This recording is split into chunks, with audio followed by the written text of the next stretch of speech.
Hey guys, I'm going to be showing you how to remove several keycaps at once with a wire key puller. I had someone ask me, so I figured I'd go ahead and just take a video of it. And this is how it's done.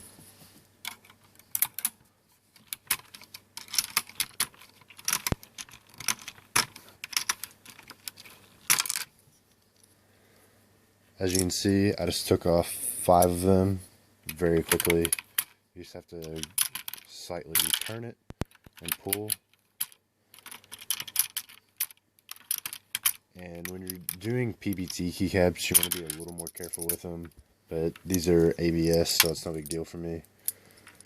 And as you can see, I just took off almost the entire top row very quickly.